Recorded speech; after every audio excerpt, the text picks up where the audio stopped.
Je vous le disais dans les titres, les volontaires du service civique national sont montés au front dans la riposte contre le Covid-19. Avec des jeunes de Guédiawaye, ils ont opéré dans les secteurs des Parcelles Assainies.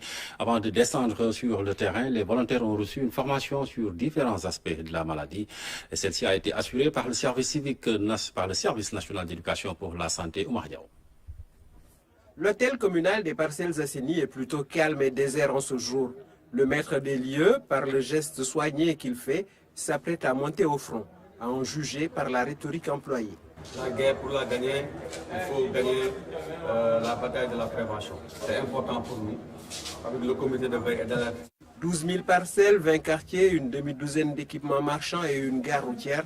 La commune des Parcelles Assainies abrite une population importante. C'est une grande commune, c'est presque plus de 300 000 âmes qui y vivent, donc c'est important que nous soyons sur le terrain. Être sur le terrain, c'est avant tout être sur ses gardes.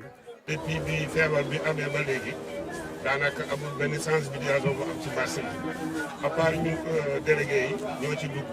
Les gens ignorent ce qui se passe dans ce pays. La maladie, elle est très dangereuse, très dangereuse.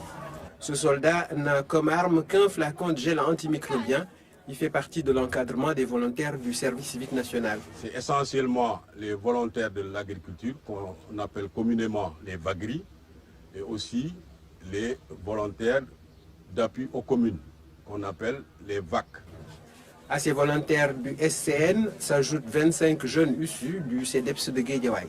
Cette action est le résultat d'une collaboration entre le ministère de la Jeunesse et celui de la Santé à travers le SNEPS. Avec leur sens civique, comme son nom l'indique, et également leur sens de citoyenneté, ils ont accepté vraiment de mettre à la disposition du ministère de la Santé et de l'Action sociale près de 150 volontaires. Ce partenariat, nous sommes très motivés à le dérouler parce que nous comprenons la gravité de la situation. Avant leur déploiement sur le terrain, une formation pour la mise à niveau des volontaires sur la maladie a été organisée.